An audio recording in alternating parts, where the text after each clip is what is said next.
Direct from our newsroom in New York, this is the CBS Evening News with Walter Cronkite and Richard C. Hottelet at the United Nations, Lou Wood in Macomb, Mississippi, Hughes Rudd in Chicago, Sam Zellman in Los Angeles, Roger Mudd in Washington, and Bill Plant in Brooklyn. Good evening. Defense Secretary McNamara today announced the single largest reduction in the country's Army, Air Force, and Navy bases since the Korean War. The drastic cutback, Mr. McNamara told a Washington News conference, will involve 95 military installations in 33 states. These installations, including some of the Navy's huge shipyards, employ 63,000 persons. McNamara estimated the reduction eventually will save the government $500 million annually. In announcing the far-reaching cutback, McNamara explained why he believes it's necessary. The Department of Defense, and indeed the entire federal government, must operate its affairs in the most efficient and effective way possible. Only in this way can we get the maximum benefit out of the resources that are allocated to the public sector of our society. And secondly, we believe that in order to operate efficiently, in order to keep pace with the rapidly shifting technology in a changing world, this department must be prepared to make regular and substantial changes in its use of facilities and people. And finally, we believe that the government as a whole must assume responsibility to help mitigate the impact of these changes and to help communities and individuals make the maximum use of their own resources and their own capabilities. If we are to achieve the goal of the Great Society that President Johnson has set for us, we can do no less than this. Thus, across the nation tonight, the vast number of communities are holding their breath, waiting to see whether their base will be the one to get the axe. Secretary McNamara will publish the casualty list tomorrow. CBS News has learned that the famous old Brooklyn Navy Yard, which now employs 9,800 workers, is a likely candidate for reduction. CBS News reporter Bill Plant visited the yard and talked with some of the people who work there. This is the Brooklyn Navy Yard. For 163 years, since 1801, some of the United States Navy's most famous ships of the line have come down the ways and steamed out to sea from this Navy Yard. The Maine, the Ticonderoga, the Arizona, the Constellation, and thousands of others, built or repaired here in the Brooklyn Navy Yard. And today, the threat of closing the Navy Yard hangs over it like a pall. How long have you been here? 18 years. What will it mean to you if the yard closes? Well, me and my family will have to go on relief, probably go hungry. You think you could find work? No, not at my age. Not at 56 years old. It'd be pretty hard. Well, I think it's politics. It has nothing to do with economy at all. I believe it's strictly politics. And the East Coast is hit with it. That's my view. I mean, I might be wrong. You think it's significant, then, that they waited until after the election to do it? I believe so. I personally feel that to save some money for us, we should cut down on giving away all this money overseas to Europe and giving away our jobs to Europe. They're building ships in Europe. We're well qualified to build ships right here. We got some of the best qualified trade mechanics that you can find in the United States, right here in the Brooklyn Navy Yard. What do you do at the Brooklyn Navy Yard? I'm an electrician in the yard. What will it mean to you if the yard closes down? To me, it'll mean a personal economic catastrophe. You think you could get another job? Frankly speaking, to find a job in the New York area now is tightening up, and it'll be harder and harder to find every day as the days go by. The Congo rebels say Dr. Paul Carlson will be permitted to live at least until Monday. The story in a moment. If you like things neat and clean, you'll like Parliament. Tobacco tastes best.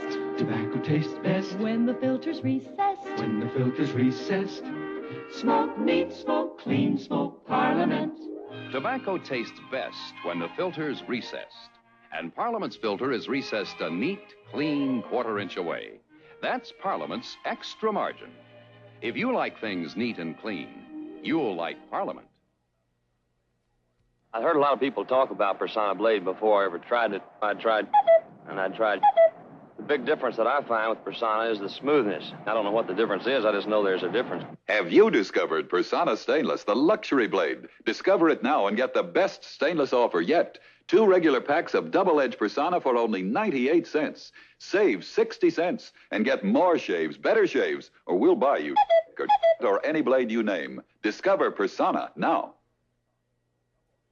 From Stanleyville in the Congo, rebel leaders broadcast word today that they've postponed the execution of U.S. medical missionary Paul Carlson until Monday. But they warned that he will be shot as an alleged spy on that day unless we can come up with suitable terms for gaining Carlson's release and that of 60 other captive Americans. No one dares guess what the ransom price may be. It could range from recognition and guarantee of support for the rebel regime to simple guarantees for the personal safety of the rebel leaders. It appears that Red China may well have broken one of our military secrets with its claim earlier this week of having shot down a pilotless U.S. reconnaissance plane. American sources in Vietnam said today we actually have such planes in operation. That remote-controlled drone aircraft launched from other aircraft are being sent on reconnaissance missions over North Vietnam.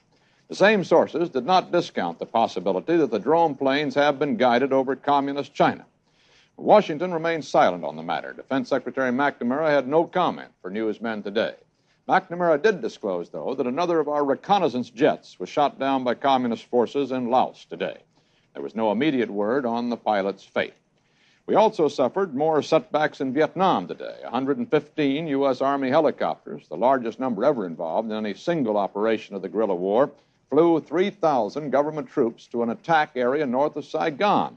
There was supposed to have been a big force of communists there, but all the $1 million operation turned up were 2 Viet Cong guerrillas, a few hand grenades, and a motorbike.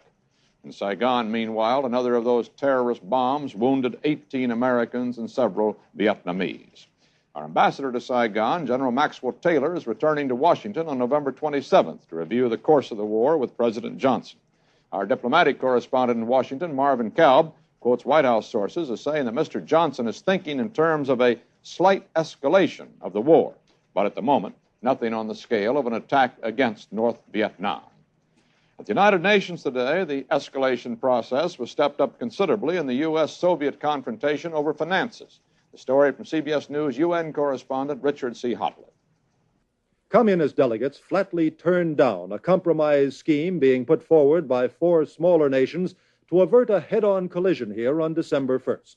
And communist diplomats say that their countries will walk out of the General Assembly if the vote goes against them on the financial question.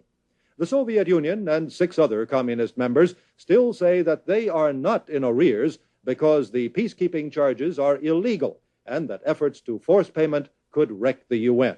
The United States says that the UN will be financially and morally bankrupt if the defaulters are not punished, as the Charter provides, by losing their assembly vote. The compromise scheme is a rescue fund to which both the debtors and other countries would contribute. This would collect money and spare the debtors the humiliation of backing down. The United States seems agreeable, but communist diplomats say no go. Whether this is psychological warfare or dead earnest remains to be seen. This is CBS News correspondent Richard C. Huttle at United Nations. Desalinization, not de-Stalinization, occupied the Kremlin today, and it served as a good excuse for another Soviet call for better relations with Washington. In a Moscow ceremony, the Soviet Union and the United States signed a 2-year agreement to cooperate in atomic research aimed at producing cheap fresh water from the ocean. And in a series of toasts that followed, Soviet Foreign Minister Gromyko pledged that Russia will try to settle all of its problems with the United States. That case of the mysterious trunk grew even more mysterious today. Italy sent packing back to Cairo the 2 Egyptian diplomats that said were trying to smuggle a man out of the country in an ingeniously prepared trunk. Well, the diplomats denied everything, and the United Arab Republic ambassador said he knew nothing about the matter. But meanwhile, the Israeli government was denying the claim of the man in the trunk that he was an Israeli spy. In fact, the Israeli government said he deserted his wife and 4 children in Israel and left a criminal record behind him. At any rate, he's in Rome and not in Cairo, as the Egyptians apparently planned.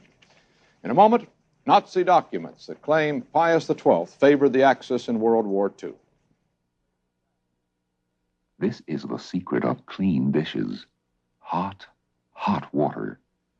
The hotter the water, the cleaner the dishes. This is the new Westinghouse portable dishwasher. Inside it, Westinghouse has built a remarkable automatic hot water control called the sanitizer. Thanks to the sanitizer, every dish washed in the Westinghouse portable dishwasher gets the benefit of a full wash plus a full rinse in 145-degree hot water, far hotter than your hands can stand. Thanks to the sanitizer, the Westinghouse portable dishwasher gives you spotlessly clean, sanitized dishes without work. The hotter the water, the cleaner the dishes. What a marvelous way to say I love you on Christmas Day. Are you listening, dear? You can be sure if it's Westinghouse. In London today, the British government published Nazi state documents that portray the late Pope Pius XII as favoring the German and Italian cause in World War II. And in Germany, the news magazine Der Spiegel said that presumably other newly found Nazi documents state that the late Pope hoped to persuade the United States and Britain to side with Germany in common cause against the Soviet Union. In Rome, a high Vatican official described all the documents as partisan allegations. Der Spiegel's report also quoted documents alleging that Pope Pius knew the fate of Jews in Germany under Hitler, but did little to save them. The documents released by the British quoted the wartime consular of the German embassy to the Holy See, in which he said of the Pope, "In his heart, one is assured time and again, Pius XII stands on the side of the Axis powers." At the Vatican today, the ecumenical council introduced a revised and strengthened declaration that clears the Jews of any blame for the death of Christ. The new version, a product of efforts by council liberals, will be voted on Friday, and it's expected to win overwhelming approval. In Macomb, Mississippi today, a group of 20 Negro leaders cracked that town's rigid segregation barriers for the first time in living memory. The Negroes received some icy stares when they entered the formerly all-white restaurants and motels, but they were served without comment. In the past, Macomb has been a center of violent racial turmoil in Mississippi, but the mayor of the town and many business leaders urged peaceful compliance with the civil rights law. Well, behind the peace that came to Macomb today also is a just-formed local group called the Citizens for Progress. CBS News correspondent Lew Wood talked with the chairman of the Citizens Group, Macomb attorney Robert Brumfield. Here's his report. The rash of bombings and church burnings and terrorism in recent months around this southwestern Mississippi community has given it the reputation of being one of the toughest and most unyielding in racial matters. And one wondered where its responsible citizens were. Well, they have finally spoken out publicly for the first time.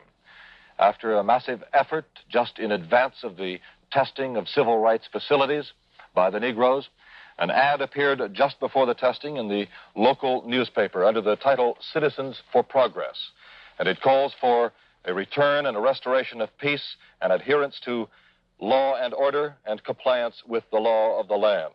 And it's signed by 650 or more local citizens of Macomb and the surrounding area. The chairman of the Citizens for Progress is Mr. Robert Brumfield. Mr. Brumfield, just how did this come about? Well, some 3 weeks ago, some of our citizens were greatly disturbed about this situation and felt that we should form a group to try to help solve the problems. The recent acts of violence had greatly disturbed our community. Although they had ceased, we felt that we needed to urge whatever influence we could as responsible citizens to see that they did not reoccur. Secondly, we have gotten a great deal of unfavorable national publicity as a result of these acts of violence, which could have severe effects on our town. We felt that an expression by a large group of people would in some measure offset this bad publicity. Thirdly, none of us like the Civil Rights Act.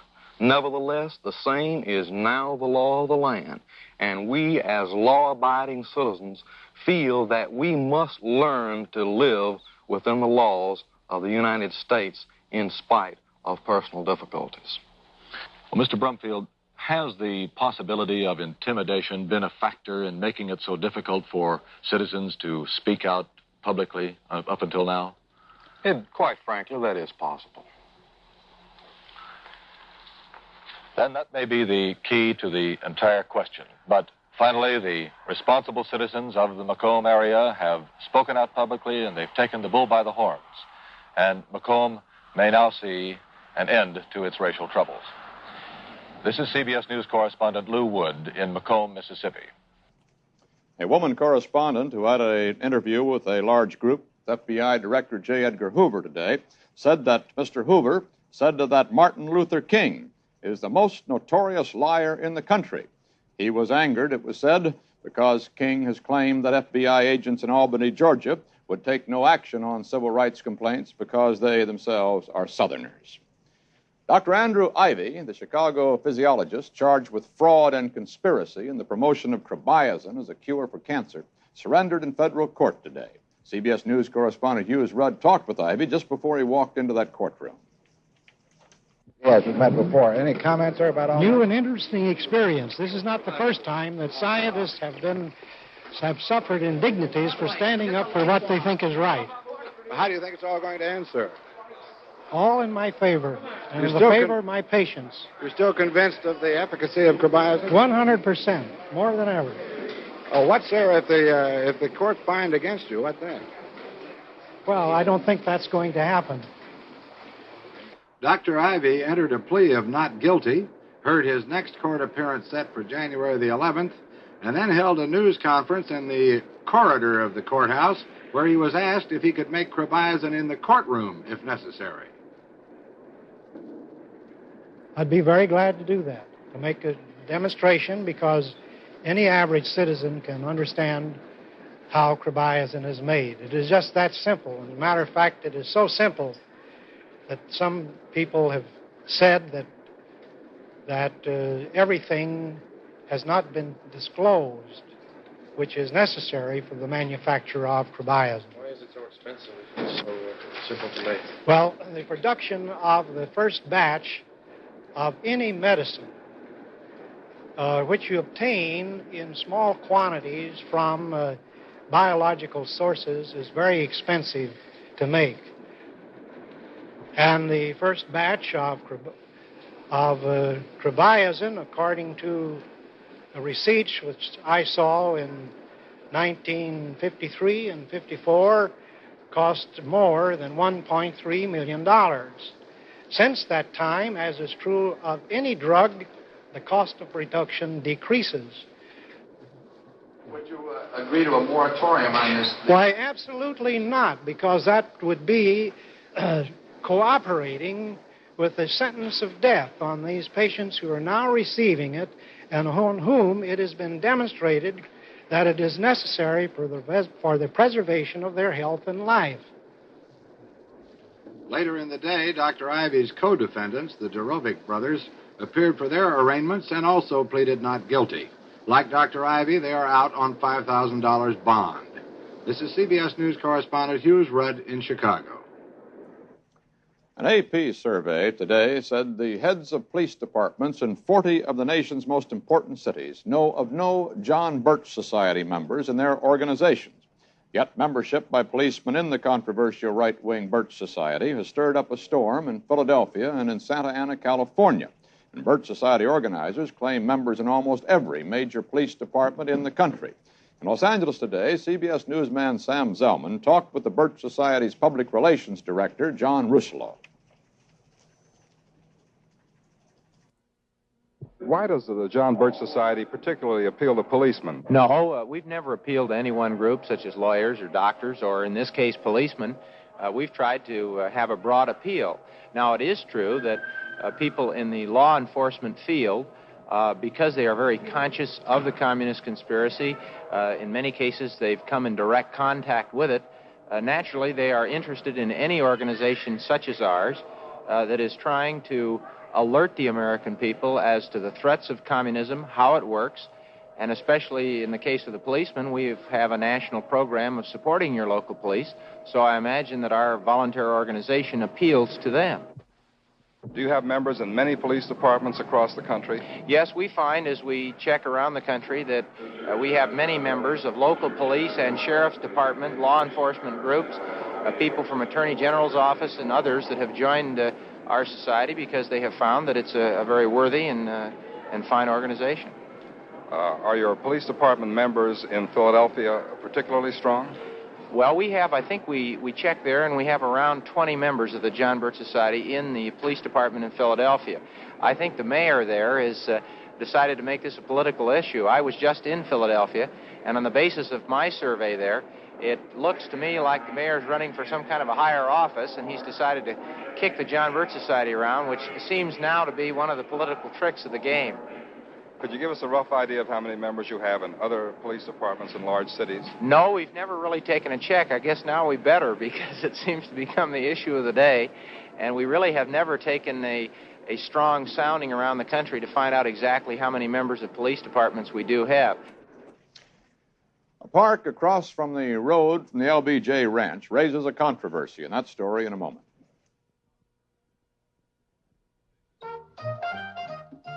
This is probably the best-known chassis on Earth.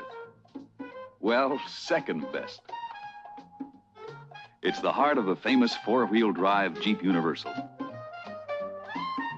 The original work and hobby horse. How do you want yours? Runabout style like this? Or with a hard top? Or a convertible top? Pick your colors. Dark body, light top, or light body, dark top. Choose from a wide variety of color combinations. You can have the famous short fellow, or his longer brother, with seats this way or this way, chrome trim or workhorse iron. You can custom design your Jeep Universal to suit your own mood or need. No other vehicle can match Jeep versatility in options or performance. Test drive a Jeep Universal, the original work and hobby horse, at your Jeep dealers.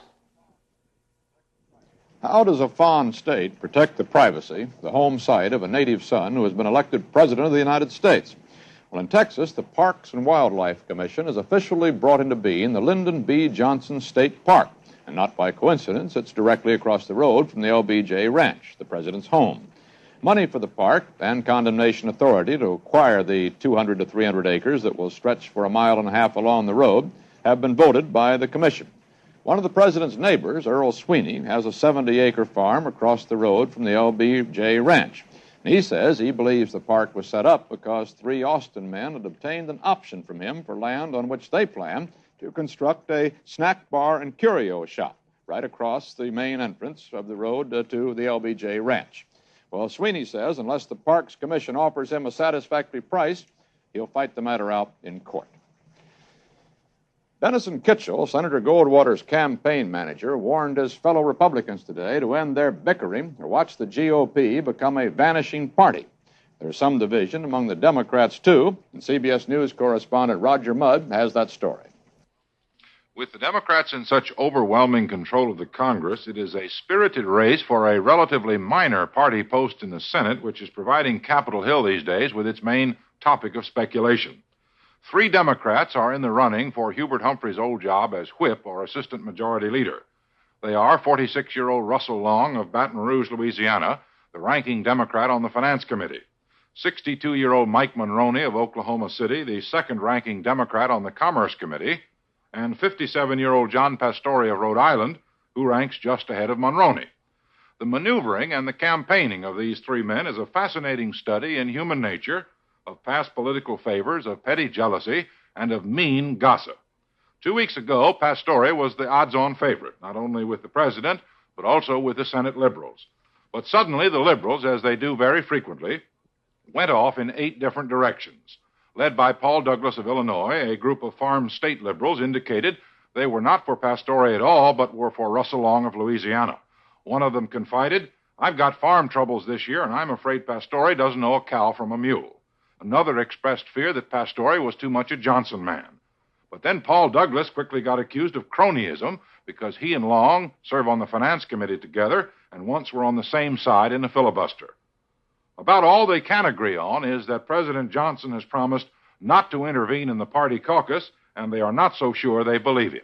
This is Roger Mudd, CBS News in Washington. In Minnesota, the man named to take Vice President-elect Humphrey's place in the Senate, 36-year-old Walter Mondale, now plans to go to Washington next week. At a news conference right after he was appointed, the new senator had some kind words for the old. The people of Minnesota have been kind to me during my years as Attorney General. And serving this magnificent state and our people is the highest honor and the highest trust that I could have hoped for. I am humbled by the prospect of succeeding Senator Humphrey. He has been as effective a senator as Minnesota has ever had. But more than that, he has become one of the most effective leaders of the free world. On Wall Street, for the second day in a row, the Dow Jones Industrial Average closed at a new all-time high. Sales totaled 6,560,000 shares. A bicycle wheel is a many-spoked thing. In a moment, our well-spoken London man will speak about them. Bicycles, that is. For the person with arthritis pain, every morning means another day of suffering. The cause? Inflammation around joints that brings stiffness. There is no cure, but there is Anacin. Anacin contains a specific ingredient that reduces arthritic inflammation as it relieves minor pains for hours. Minutes after taking Anacin, pain is relieved, and then inflammation is reduced, so joints may move easier again. You see, an Anacin tablet contains more of the pain reliever doctors recommend most, more than any leading tablet. Anacin relieves these arthritis miseries, relieves pain fast, acts to reduce inflammation fast, and so relieves its stiffness fast. You get hours of continuous relief, so you may move more freely. Take Anacin, with the pain reliever doctors recommend most. Gentle to the stomach Anacin, with a specific ingredient that reduces arthritic inflammation as it relieves pain. The bicycle, well, in the beginning, it was like this. High wheel to the fore, low wheel aft. Or is it rear? Or back? Anyway, it had its evolution, and evolving, it became a courting device. As mankind's pace quickened, so the bike and the rider speeded up. Bicycle racing was the sport of the nation 2 decades ago. Now a development in Britain will soon wheel its way into our lives and byways, and CBS News correspondent Alexander Kendrick has the story in London. The thing to be in Britain these days is not a big wheel, but a little wheel. There was the mini car, the mini cab, the mini bus, and now it's the mini bike. Not only a technical, but a cultural revolution is claimed for the first change in bicycle design this century.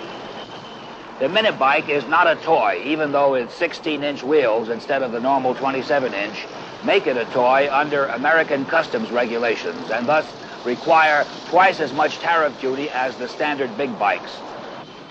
The mini bikes are said to be safer than the standard bicycle, for even if you do fall off, you don't have so far to go. The mini bike responds more easily to control. One size fits everybody. The rubber suspension makes it shock-proof, and of course, it's noiseless. But more than anything else, the mini bike is built so that you don't have to wear that badge of social stigma, bicycle clips on your pants. This is where the cultural revolution comes in. It looks as if the bicycle is being taken out of the hands of sportsmen, adolescents, and proletarians and put into the hands or under the feet of middle-class urban executives. The mini bike is not so much a status symbol as a status equalizer. It can be ridden with perfect equanimity by anyone. Well, except maybe CBS News correspondent Alexander Kendrick in London. And that's the way it is. Wednesday, November 18th, 1964. This is Walter Cronkite. Good night. This has been the CBS Evening News with Walter Cronkite.